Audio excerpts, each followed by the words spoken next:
Alors, cher René, nous voilà contraints par un plan fixe pour une 50aine de minutes. Situation un peu paradoxale que de rester immobile alors que tu es apparemment le parangon de la mobilité, mobilité de corps, mobilité d'esprit, dont tu as d'ailleurs contaminé ton fils, le regretté Jacques-Édouard, qui a parcouru le monde entier d'une façon initiatique en privilégiant l'Égypte et l'Inde. Nous sommes dans un décor qui est en fait une ferme rustique. Tu pratiques quotidiennement le cheval. Est-ce qu'il n'y a pas un paradoxe d'être dans un lieu rural et en même temps de voir à proximité le téléphone, la télévision, toi qui as créé quantité de néologismes, commençant par le préfixe « télé ». Mais la vie est un paradoxe. Il y a 500 000 spermatozoïdes qui partent à l'aventure, il y en a un qui arrive à l'ovule, tout le reste est sacrifié. Qu'est-ce qu'il y a de plus paradoxal qu'un massacre pareil? Donc j'imagine que toute naissance commence par un paradoxe et se poursuit par le paradoxe, à cette réserve que la plupart des gens très vite prennent certaines ornières et à ce moment-là, ils configurent un moi qui va devenir le lieu de leur propre épitaphe, si le travail fut sa vie ou que sais-je. Alors non, à mes yeux, ce qui importe, c'est ce que tu relevais très justement, c'est une sorte de nomadisme, une mobilité, mais qui prend des formes et des aspects selon les temps. Alors je te suis reconnaissant d'avoir signalé à juste titre que Jacques-Édouard, qui est mort prématurément, a habité ce lieu. Toute une série d'œuvres viennent du Rajasthan, viennent de la Chine, viennent du Japon, viennent des États-Unis.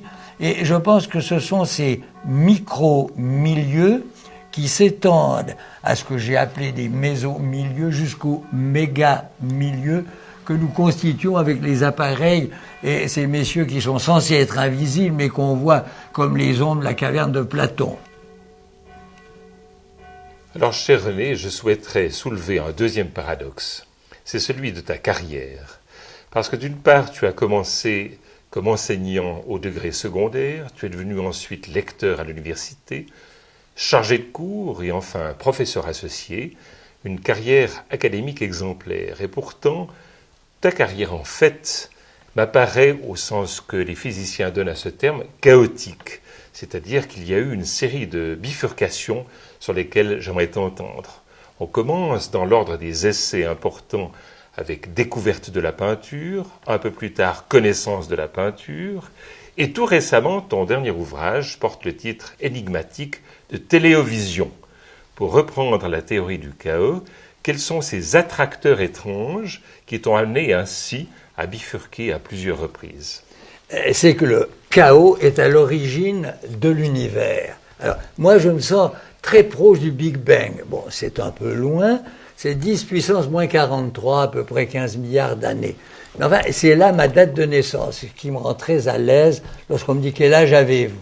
Et puis en même temps, dans cette sorte de chaos, au sens de l'ordre qui va se déterminer, il y a cette formidable aventure de l'univers physique que nous ne cessons de découvrir, avec les paradoxes incroyables que, actuellement, au CERN, les protons passent la frontière presque à la vitesse de la lumière, et que je sache, aucun n'a jamais dû montrer un passeport, alors que les malheureux indigènes que nous sommes devons encore faire la queue devant les guichets de la police. Donc, il y a bel et bien là des disparates singulières, et en même temps, quelque chose qui montre la fécondité d'une vue qui ne s'en tient pas au cadre de référence établi. Alors, le deuxième élément de ce paradoxe, me semble-t-il, c'est que nous sommes, et nous l'oublions, précisément dans une sorte de magma, comme un liquide amniotique aux dimensions du cosmos. Ah voilà, je me sens là-dedans constamment. Et j'essaye toujours de naître ou de renaître. C'est pour ça peut-être qu'on m'a donné le prénom de René. J'y avais pas tout à fait pensé. Alors, on est en instant de renaissance permanente. Et c'est vrai qu'il y a des polarités, des attracteurs, et il me semble que l'un d'eux, c'est, je ne vais pas tomber dans les souvenirs, mais tout gosse, au lycée, j'étais assoiffé de vérité. Alors je me disais, tiens, il faut connaître la clé de l'univers. Et un peu plus tard, quand on m'a dit, qu'est-ce que tu veux faire comme profession? J'ai dit, je voudrais trouver la vérité. Tout le monde m'a ri au nez, bien entendu. Et finalement, j'ai quand même continué un peu fidèle à cette première promesse. Alors, lycée Berthollet Annecy, je cours les philosophes, je les prenais l'un après l'autre, je faisais naturellement un petit résumé Thalès de Milet, je vais voilà la clé de l'univers, maintenant j'ai tout compris. Tonnerre, il y avait un deuxième philosophe, Anaxagore, Anaximandre, Empédocle, et chaque fois j'ai été, comme dans un jeu de quilles, remis en question par le bouleversement qu'apporte chacun des philosophes. Et c'est ça, entre autres, qui m'a profondément non seulement marqué, mais motivé, stimulé et mis au sens propre en mouvement. Parce que le deuxième élément, si je puis dire, c'est précisément ce qui n'est pas l'élément, c'est le côté moteur de la dynamique, et c'est là où l'attracteur étrange, deuxième attracteur, si je puis dire, c'est la conviction que tout s'ordonne à une création, mais pas confessionnelle, à une création, à une créativité entretenue dont le noyau est vraiment la poésie. C'est là qu'il y a le jaillissement, je reprends le terme jaculatoire, c'est-à-dire celui qui dépasse toute mise en forme, toute mise en conserve. Alors à côté de cela, il me semble que le discours, lorsqu'il énonce des concepts, met en conserve une pensée. C'est-à-dire que moi, je veux toujours aller au-delà de la mise en conserve. Et toutes les institutions, universités comprises, sont d'excellents supermarchés où il y a des conserves qui sont alignées pour chacune des disciplines. Et il faut traverser les boîtes de conserve pour retrouver la sauvagerie et en même temps, je dirais, la naïveté de notre cosmos. C'est dans ce sens que je crois pouvoir non seulement répondre, mais en même temps me dire que l'une des motivations profondes et l'un des attracteurs privilégiés, c'est, je le disais le poème, mais c'est précisément la création artistique. Parce que l'artiste, sans cesse, non seulement, comme on dit, se remet en question, mais essaie de frôler le miracle de l'émergence de l'univers. Et il le frôle en essayant de manifester ça au moyen d'un art, que ce soit la peinture, que ce soit la gravure, que sais-je, ou aujourd'hui certaines nouvelles technologies, mais jamais il ne prétend l'accaparer, jamais il ne prétend expliquer. Alors, je crois que cette sorte d'outre-disciplinarité convient particulièrement à ce qui est la motivation profonde, disons, du travail et des activités que j'ai eues à ce propos. C'est ce qui me frappe en effet, c'est que lorsqu'on parcourt ton œuvre, et c'est à dessein d'ailleurs que nous n'avons pas précisé de date de publication ou de parution, parce que j'ai le sentiment que tout est à la fois contemporain, et qu'on peut avoir l'illusion que tu es parti de la peinture pour arriver à des médias contemporains, et en fait cette peinture reste contemporaine des médias électroniques les plus avancés.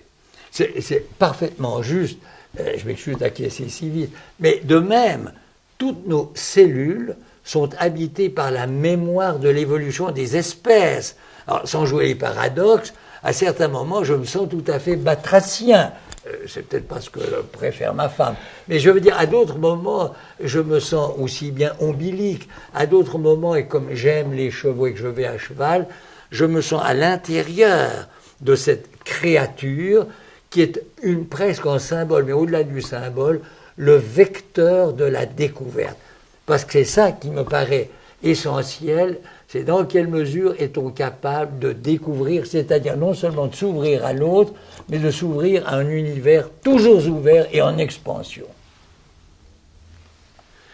Alors j'aimerais, René, évoquer maintenant le problème de l'écriture, parce qu'enfin, quel que soit le sujet auquel tu t'intéresses, peinture ou médias les plus contemporains, je suis frappé par la qualité poétique de ton écriture.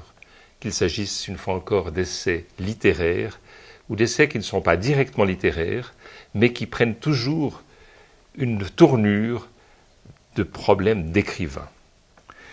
Je lis dans Griffure, ton deuxième ouvrage se fait erreur, on n'a pas prise sur les choses, elles se donnent à qui s'ouvre.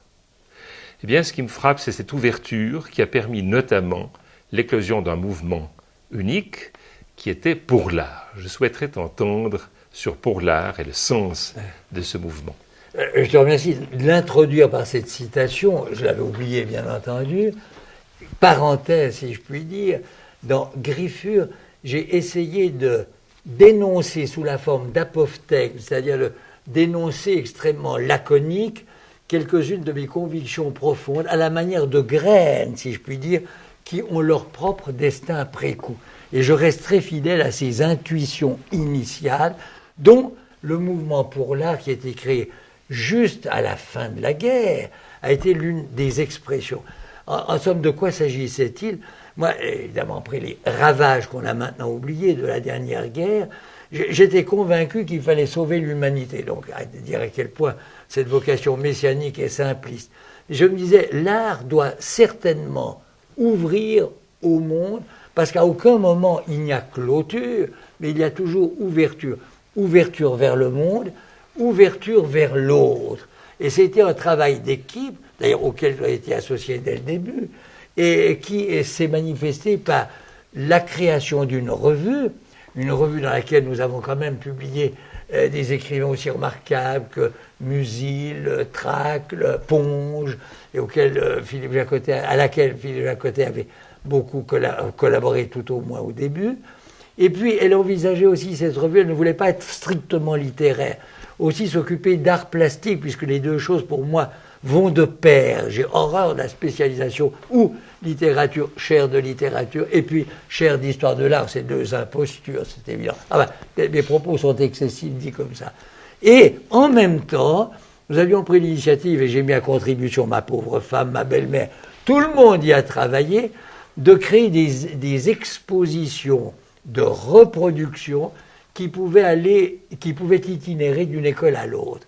Ça paraît simpliste, mais Malraux l'a fait après moi, si je puis dire, lorsqu'il a créé le musée imaginaire sous cette forme. Mais il me semblait que l'enfant s'ouvrant à une œuvre par la reproduction avait précisément l'esprit disposé à aller au-delà, c'est-à-dire à participer à certaines conférences qui ont eu lieu. Nous avons fait venir, et dans quelles conditions, quelques-uns des meilleurs écrivains de France. Il y avait Cocteau, il y avait Francis Ponge, il y avait Thierry Monnier. Nous vivions, ma femme et moi, et Jacques-Édouard, tout petit, dans un appartement exigu, alors quand même, sans céder au pittoresque. Je revois Thierry Monnier qui faisait peut-être 2 mètres. Nous n'avions même pas de table, j'avais un servir-boy. Alors Thierry Monnier devait jucher son assiette au-dessous du menton, sur ses genoux, pour arriver à s'alimenter. Enfin, ceci, je m'excuse du côté pittoresque de cette anecdote. Mais ceci permettait un échange. Les conférences avaient lieu à la Maison du Peuple. Elles étaient suivies d'un débat qui avait lieu à la Guilde du Livre, débat extraordinairement animé. Et en plus, je me disais aussi que celui qui s'ouvre à l'art, s'ouvre à la controverse, s'ouvre à la connaissance, désire aller au-delà vers l'original. Et c'est ainsi que j'avais pris l'initiative de créer les voyages pour l'art, qui au début, juste après la guerre, ont été des singularités, puisqu'il fallait aller à Florence, enfin nous sommes allés à Florence dans des conditions tout à fait incroyables, mais où les gens ont été confrontés, ou plutôt invités à voir les œuvres d'art originales. Et je pense que c'est aussi une partie de ce type de voyage qui a éveillé très fortement la vocation de Jacques-Édouard, qui très tôt, maniant des livres d'art, allant avec moi dans différents lieux, s'est dit qu'il y avait là aussi matière à une vocation qui serait la sienne et qui est devenue la sienne.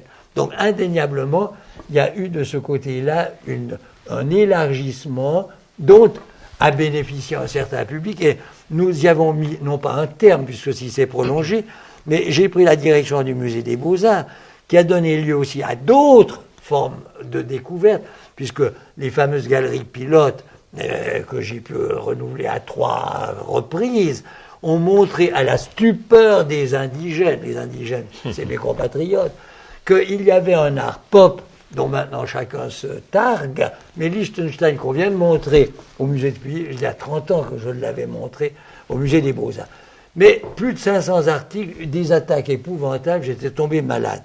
Mais cette vocation au musée me permettait de découvrir non seulement l'art, évidemment, classique que j'aimais, que j'aime toujours, mais les nouvelles tendances, les nouvelles manifestations. Et c'est dans le même ordre d'esprit qu'à l'université, puisque tu as participé à cela quasiment dès le début, j'ai introduit ce cours qui s'appelait Esthétique et mass média, qui m'a valu une réprobation de mes collègues, enfin, en disant, mais monsieur Berger, mass média, qu'est-ce que vous voulez enseigner là-dessus? C'est même pas français. Enfin, c'est ahurissant d'entendre ce genre de propos, comme si on l'avait dit, enfin, Einstein, toute proportion gardée, votre relativité, c'est de la plaisanterie. Quand je laisse tomber mon stylo, il continue de tomber par terre. Bon. Alors, ces différentes files, si je puis dire, ont constitué des sortes d'îles que j'ai réunies sous la forme d'archipels. Et en somme, ce sont les liens de ces différentes activités. Ça s'est manifesté également par la co-création de l'université populaire, tout un travail à l'école cantonale d'art que tu diriges maintenant, où là aussi c'était en contact avec des jeunes pour garder cet esprit d'ouverture vers le beau. J'insiste bien, pas une ouverture qui soit simplement une mise en question, comme on a trop tendance à le dire, mais c'est vers, j'ose pas employer le terme de transcendance, sauf si on lui donne aller vers, mais aller vers quelque chose qui, sans cesse, vous propose un nouveau vecteur, une nouvelle étape. Et c'est là où, effectivement, nous avons écrit et publié toute une série de choses qui appartenaient au mouvement de Pour l'Art, et non pas à un club ou à une institution qui aurait porté ce nom. Nous avons quand même fait une centaine de numéros de cette revue. J'ai presque l'impression de céder à la nostalgie. C'est pas de la nostalgie, c'est peut-être la reconnaissance que, juste au sortir de la guerre, une intuition majeure a pu se développer selon différents types de manifestations qui se sont regroupés dans une sorte d'archipel de la découverte. Voilà ce que j'ai ressenti profondément, outre les amitiés que j'y ai contractées, une série de poètes et d'écrivains que j'ai pu connaître personnellement. Je repense à Cocteau arrivant ici avec un parterre de bellétriens. Remarquez, ils se réunissaient seulement quand il y avait quelqu'un de particulier, sinon le podium était plus désert. Ou André Lotte qui arrive et qui était obnubilé par une tâche qu'il avait commise sur sa chaussure, qui en oubliait de voir l'auditoire, tellement il était hypnotisé par une pollution qu'il voyait presque cosmique. Et comme il est peintre et artiste, c'était quelque chose qui pour lui avait une importance probablement disproportionnée. Ce que j'aime beaucoup, c'est l'image d'archipel. Cette image d'archipel parce qu'en fait, tu t'es jamais inscrit dans une institution en tant que telle. Tu as utilisé les institutions pour les ouvrir vers des horizons plus larges. N'est-ce pas le cas? C'est si bien le cas que j'en ai terriblement pâti à un moment donné, dans le cas de l'institution. On savait jamais où était ce pauvre Berger. Alors, est-ce qu'il est en littérature? Est-ce qu'il est comme je commençais aussi à m'intéresser aux médias, à la télévision, on dit mais qu'est-ce que c'est que cet intellectuel qui se dégrade en parlant de télévision? Mais c'était précisément que l'institution, et je maintiens ça sous la forme d'une conclusion forte, c'est que l'institution a tendance à perdurer et donc à se clore. Et toute institution qui se clôt, c'est exactement la même chose des régimes politiques, est vouée à la mort. Mais c'est des agonies qui se prolongent longtemps, où il y a des médailles militaires à donner, toutes sortes de distinctions, de titres ou de doctorats honoris causa. Ça, je n'en voulais pas. Ça, je crois que la chose est maintenant absolument claire. En fait de mobilité, t'es pas... C'est une métaphore. L'avion t'a mené pratiquement partout sur la planète. Alors je me rapporte de nouveau à un propos de Griffure que j'aime beaucoup, où tu dis ceci. Mais il y a au sein de l'action sous-jacente et incompressible vertu dislocatoire. Effectivement, tes voyages t'ont amené continuellement à ne pas t'enraciner dans un lieu, mais précisément à te construire quelque chose qui serait comme une constellation.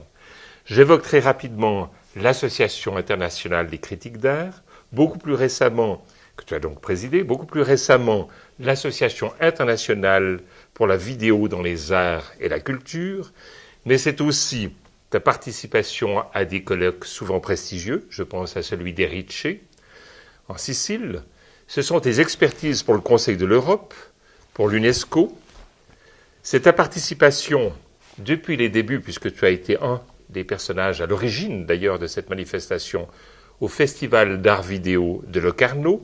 C'est beaucoup plus récemment enfin la fondation de Bechevel dans le Bordelais.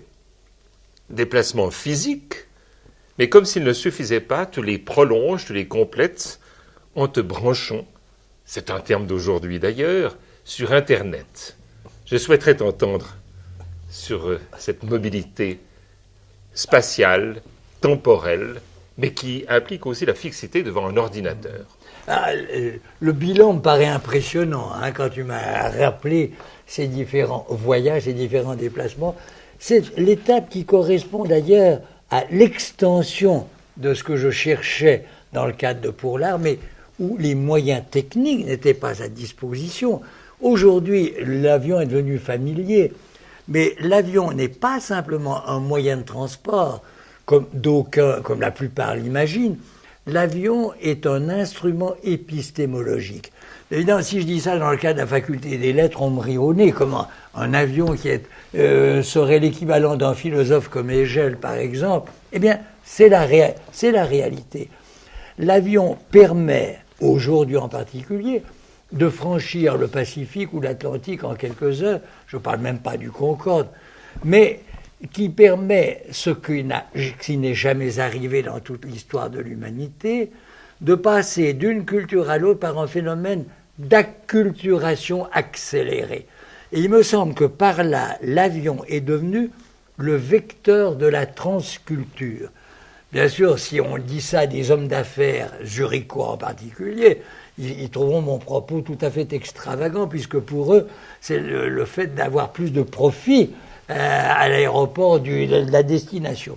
Mais en fait, quand on voit ce formidable tissu d'autoroutes aériennes, on se rend compte qu'au-dessus de la Terre, il y a bel et bien un nouveau réseau qui s'est créé, qui est précisément le réseau aérien. Or, dans les différentes associations que j'ai pu connaître à ce moment-là, l'Association internationale des critiques d'art, faisant un congrès annuel, s'est déplacée un peu partout dans le monde. Et j'ai eu l'honneur ou le privilège, il faut aussi sacrifier aux formules, de présider cette association internationale plus de 6 ans.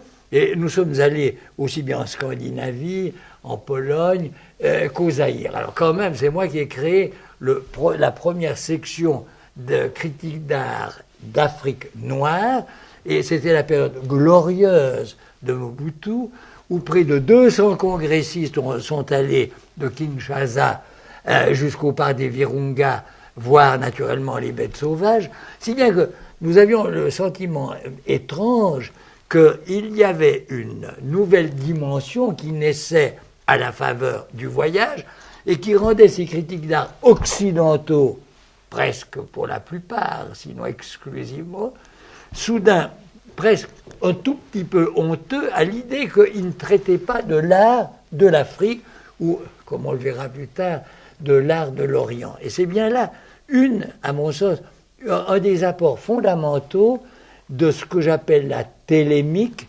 c'est-à-dire l'ensemble des moyens de transport accélérés, de permettre de donner au terme de culture une extension beaucoup plus vaste. C'est pour ça que j'ai parlé après de technoculture. Mais c'est aussi dans le cadre de cette activité qu'au Conseil de l'Europe, j'ai développé toute une série d'initiatives pour montrer l'avènement d'industries culturelles. C'est d'ailleurs à toi que j'avais confié ce premier mandat qui m'a valu beaucoup d'ennuis, puisqu'on ne parlait pas de culture et d'industrie. Maintenant, c'est devenu une banalité. Mais c'est aussi dans l'extension de ces voyages que j'ai constaté qu'à Erice, par exemple, il y avait là une concentration de prix Nobel au mètre carré qui est la plus grande au monde. Et j'ai eu le privilège, à l'occasion d'un séminaire sur la nouvelle esthétique, d'avoir, par hasard, entendons bien, puisqu'il y avait un autre congrès consacré au nucléaire, d'Irak ou Eccles, et où je constatais que ces gens d'une prestigieuse intelligence, lorsqu'il s'agissait d'art, restent tributaires, la plupart, de goûts tout à fait bourgeois. Enfin, c'est l'une des singularités. Mais dans ce domaine aussi, à l'Université de New York, j'ai pu participer à une série de séminaires portant sur les nouvelles données de l'art contemporain. Et je pense que l'ensemble de ces différents lieux ont permis, d'activités dans ces différents lieux, de donner à cet archipel déjà la possibilité, d'une part, dislocatoire, ce que tu rappelais, parce qu'on disloque, mais au sens pas négatif du terme, on change l'adhérence des lieux pour aller vers une relocation. Et notre civilisation actuelle est en plein dans une relocation dynamique. Ce qui me fait dire que nous quittons le monde de la représentation où les objets et les images obéissent à une certaine cohérence séculaire, parfois millénaire, pour aller vers des flux d'images par des flux d'informations où la notion de flux presque héraclitéenne l'emporte sur la sphéricité de Parménide, par exemple. Voilà ce qui est en train de se produire aujourd'hui et dont j'ai pu bénéficier à la faveur de ces voyages. Alors, c'est comme ça que j'ai pu aller aussi aux États-Unis, au Japon, observer les premiers balbutiements de l'art vidéo, qui maintenant est un lieu commun, mais encore que peu de gens s'y intéressent véritablement. Et une de mes surprises au Japon, chez Sony, où j'avais été invité, parenthèse, par le gouvernement japonais à passer 3 semaines là-bas, et où on croyait que je devais être, puisque j'ai dit je m'intéresse à l'art, mais aussi à la télévision, je m'étais trouvé plus d'une fois avec un parterre de directeurs hyper distingués, croyant que j'étais un hyper businessman. Et quand j'ai dit « Ah, mais je m'intéresse à la télévision du point de vue culturel », ce parterre de gens distingués a fondu, et je suis resté avec un chef de service qui m'a quand même conduit dans les laboratoires d'essais de Sony où j'ai vu des choses absolument prodigieuses. Donc, l'acculturation, entre guillemets, est actuellement un ferment de l'évolution de notre humanité, l'évolution de notre société, et permet par là de voir que la dislocation n'est jamais totalement négative, mais qu'elle achemine vers un nouveau type d'organisme. Au sens biologique, on peut parler ici d'apoptose, de même que le fœtus, par exemple, quand tu étais fœtus, ou moi d'ailleurs, mais j'ai pas les mêmes souvenirs, nous avions des membranes entre les doigts et nous avions un supplément de neurones qui se sont sacrifiés pour que le cerveau forme l'unité qu'il a actuellement. Donc, la dislocation sous la forme d'apoptose devient la promesse d'une métamorphose. Et c'est pas le côté antinomique de la culture classique qui simplement consiste à croire que thèse, antithèse, synthèse, pour moi ce sont des schémas complètement révolus. Il s'agit d'aller vers l'instance de la métamorphose. Ce que nous voyons aussi bien avec les cosmonautes qui sont en instance de métamorphose spatiale. Il y a une image qui est très forte d'ailleurs, c'est que tu as senti ta vocation d'être un curseur.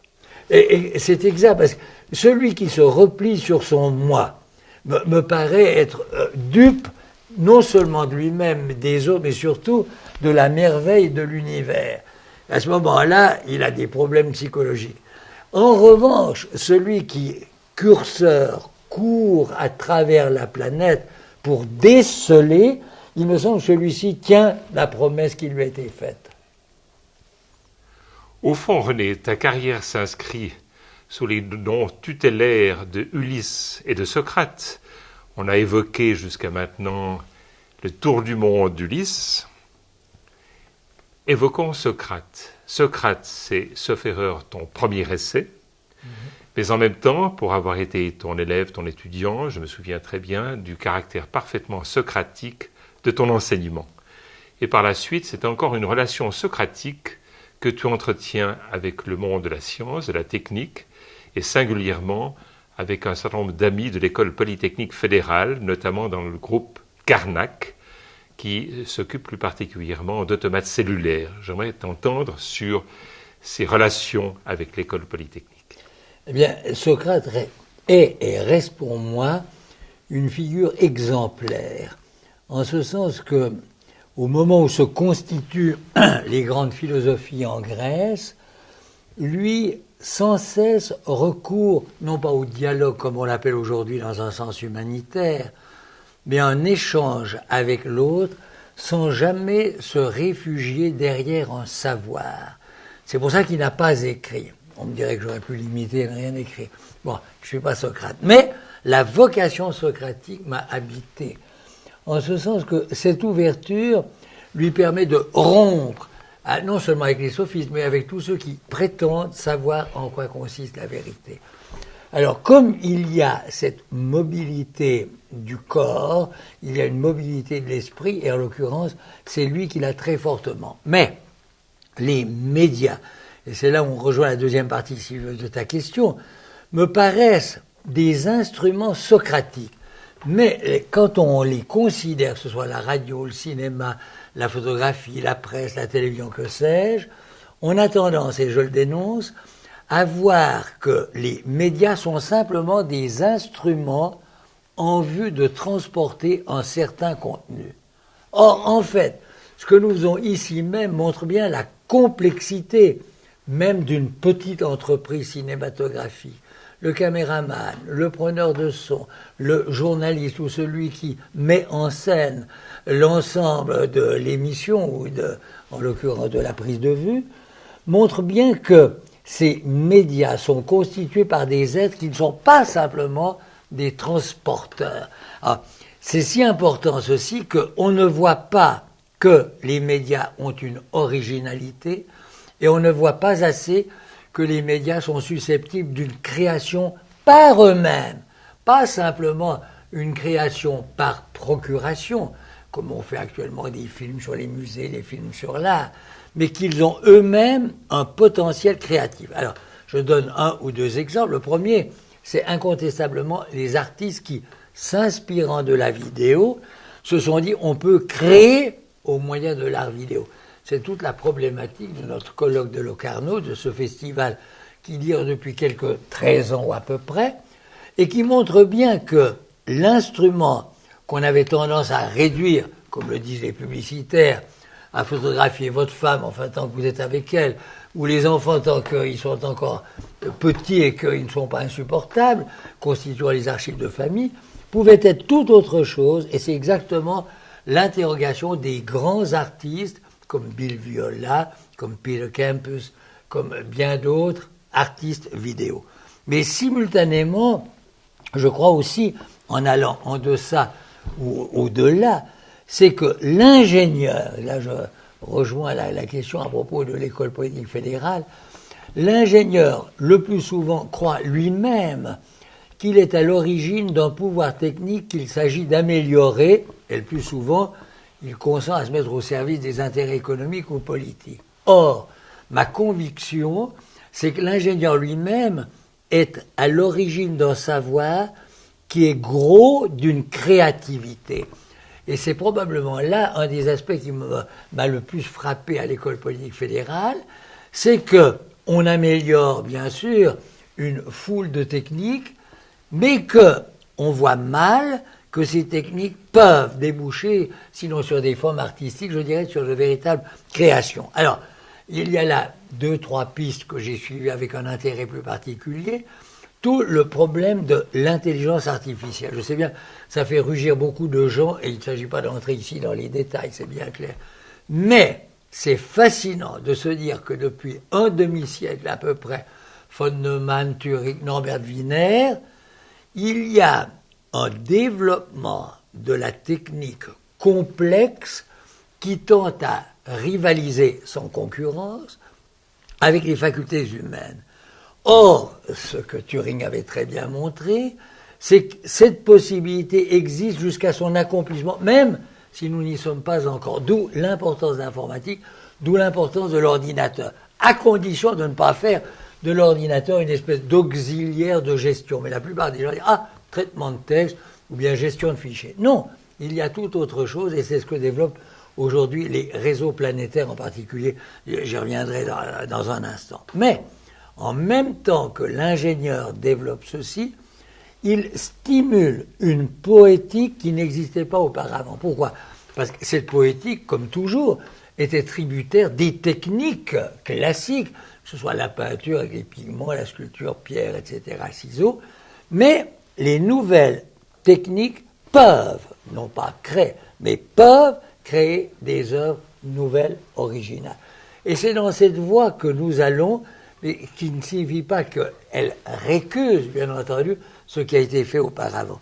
Alors, on parle beaucoup de réalité virtuelle, il faut s'être mis soi-même dans ce genre d'équipement pour se rendre compte, pratiquement, c'est ce que je vais faire encore à Imagina dans le cadre du Forum des nouvelles images, que la réalité virtuelle, elle existe depuis que les hommes ont commencé. La première tribu ou le premier groupement humain a inventé une réalité virtuelle, c'est-à-dire un ensemble de concepts et de représentations en commun, mais qui est resté valable pour ce groupe aussi longtemps qu'il a survécu. Une civilisation n'est pas autre chose qu'une réalité virtuelle qui a été actualisée. La différence, et ça c'est capital, c'est que pour la première fois, on va au devant d'une réalité virtuelle au moyen d'une technologie complète. Alors qu'auparavant, c'est le concept, c'est l'image, c'est le système de représentation qui a prévalu. Donc, il y a bien là un élément nouveau dont il s'agit de tenir compte, jusqu'aux excursions vers la vie artificielle, où il ne s'agit pas du tout de céder au fantasme de Frankenstein, mais où il s'agit de montrer qu'une technique qui se complexifie peut devenir analogue, pas naturellement identique, à ce qui se fait dans le vivant. Et c'est là où les PF, entre autres, que ce soit Karnak ou le groupe transdisciplinaire Ganesha, essaie d'explorer cette voie, à laquelle a préludé un homme aussi extraordinaire que le mathématicien Norbert Wiener, qui est mort il y a une trentaine d'années maintenant, et qui au MIT avait inventé, et il l'a écrit, la possibilité de transporter un corps de Paris à New York en disant, instantanément via informatique, mais en disant qu'il subsistait quelques difficultés techniques. Alors, ce qui nous montre bien qu'aujourd'hui, et ça c'est aussi un point crucial, l'information peut être immédiate, ubiquitaire, mais elle ne peut pas emporter le corps à la même vitesse qui reste le corps tributaire d'un encombrement, d'un poids et peut-être d'un ensemble d'organes qui, dans quelques décennies ou quelques siècles, seront considérés comme des accessoires cosmétiques. C'est possible, ça, je n'en sais rien. Mais c'est dans cette direction que nous allons. Alors, je pense que même l'idée de vie artificielle n'est pas une pure hypothèse gratuite. Et il est incontestable que nous en avons même des preuves. Aujourd'hui, il est devenu banal de dire « Ah, toi, tu as un rein qu'on a trouvé sur la route, et puis ton cœur, il provient d'un autre accident, et puis peut-être que les poumons et le foie, c'est-à-dire cette espèce de patchwork dans lequel l'identité, au sens traditionnel du terme, et organique du terme, est constamment mise en question. De surcroît, la procréation assistée par ordinateur ou artificielle telle que nous la pratiquons aujourd'hui, montre bien que notre sens de l'identité est en train de s'altérer complètement. Alors, c'est pas que nous devenions des monstres, mais qu'il y a des menaces de monstres. Exemple, les embryons sont mis dans des congélateurs. Alors, on a pour la première fois dans l'histoire des embryons qui sont vieux. J'étais avec le prix Nobel d'Ossé, et ils sont au frigidaire pendant 5 ans. Alors, qu'est-ce que c'est qu'un embryon? C'est l'origine de la vie, et puis maintenant, voilà, c'est quelque chose qui a vieilli prématurément. Défi tératologie. Alors René, on a l'habitude, du moins dans un très vaste public, d'opposer l'art aux techniques. Et tu as introduit cette notion d'art technologique.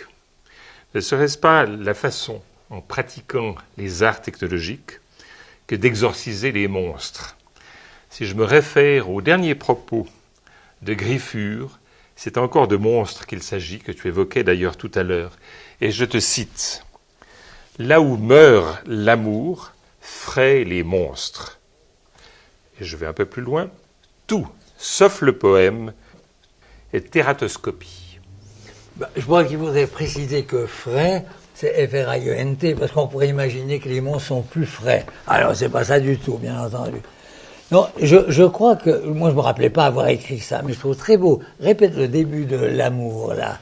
Là où meurt l'amour, fraient les monstres. Voilà, prolifèrent les monstres. Et je pense aussi que c'est dans la mesure où il y a une adhésion à la vie que la vie peut se vitaliser, c'est pas un pléonasme, alors que généralement elle se dégrade, et toute dégradation, même si elle n'a pas l'apparence d'un monstre, est le début du monstre. Et je pense qu'il faut non seulement lutter, mais qu'il s'agit d'honorer la promesse vitale qui vous a été faite pour échapper à cette tératoscopie ou cette tératologie. Alors, je crois aussi qu'aujourd'hui, toute une série de structures mentales sont en voie d'agonie. Mais ça ne se voit pas, puisque ce sont les gens, au contraire, décorés, importants, qui forment ce cheptel, si je peux le dire comme ça un peu cavalièrement. Parce qu'une structure qui se ferme, précisément, oublie l'ouverture et la promesse de la vie et donc de l'amour. Mais j'emploie le terme de façon beaucoup plus forte qu'un amour strictement déterminé par des conditions psychologiques. Alors là, je crois que la technologie tend à devenir, c'est un peu délicat à expliquer, une techno-urgie. Alors je ne veux pas abuser des néologismes sans les cautionner, les expliquer.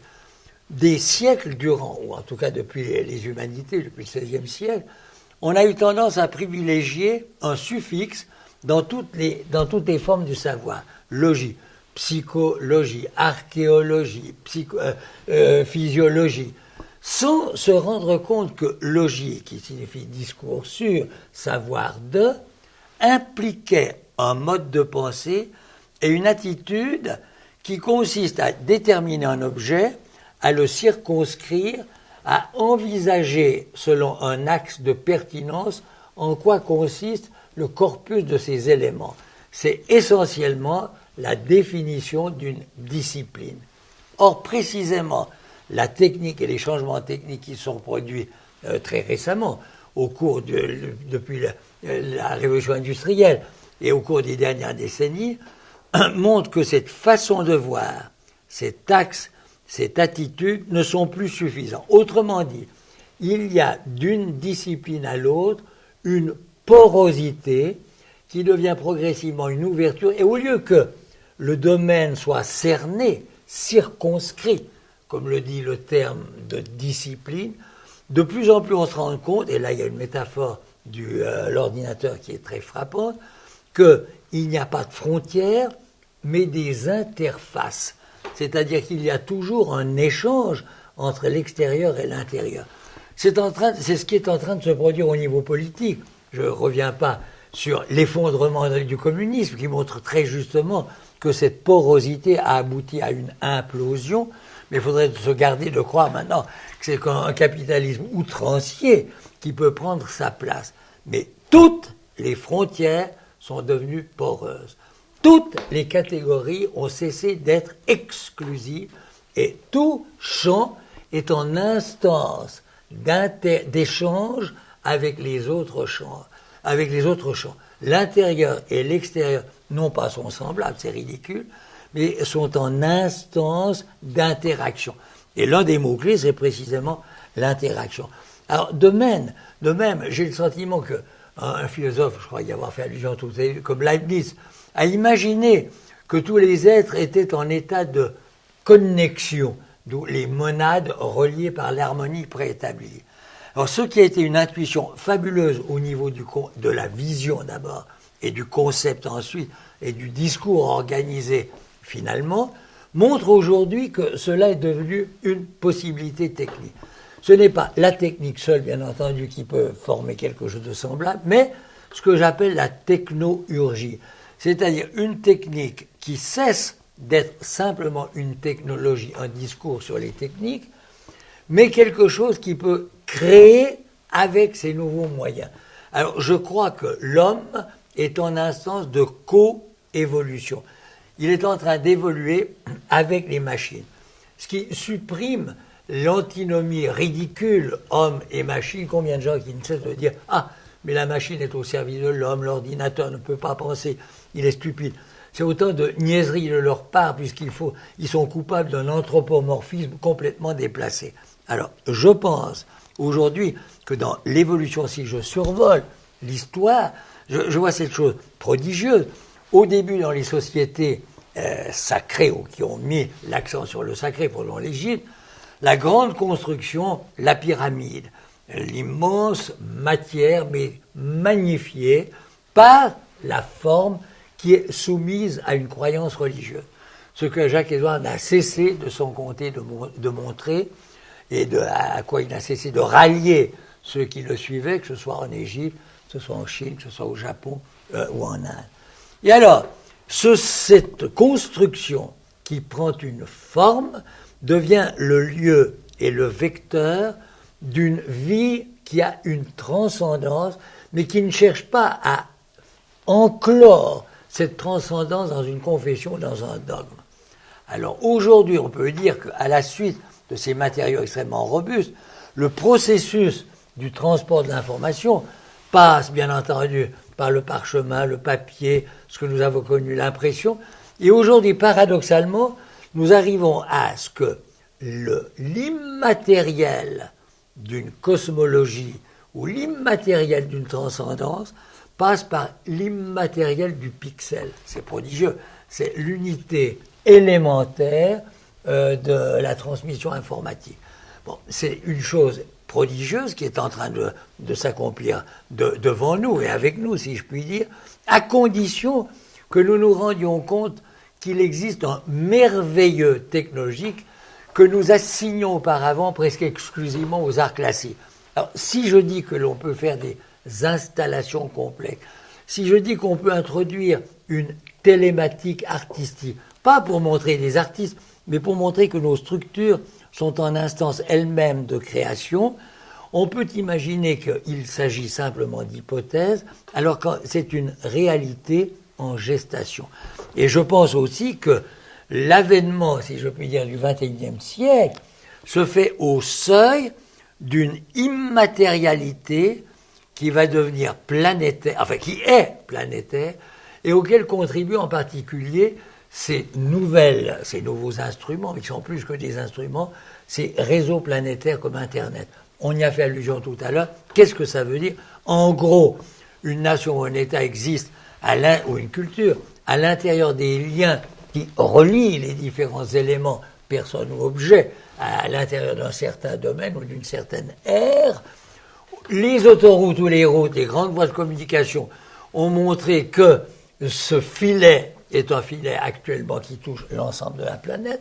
J'ai fait allusion tout à l'heure au réseau de l'aviation qui se situe quelques kilomètres au-dessus de la Terre. Et aujourd'hui, nous avons justement un réseau planétaire au moyen de transmission purement informatique, comme, je répète, le réseau Internet. Or, ce qui me frappe en l'occurrence, c'est qu'il n'y a pas 2 jours, j'ai pu faire mettre sur le réseau Internet la Fondation Jacques-Édouard Berger, où l'on peut voir du monde entier, quand on le veut, une centaine de diapositives qui correspondent aux œuvres qu'il a aimées de l'Égypte, de la Chine, au Cambodge, au Laos, au Japon.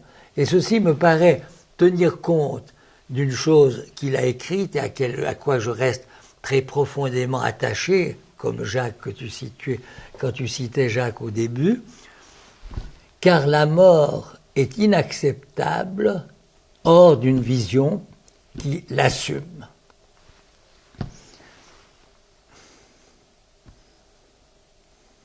C'est un horizon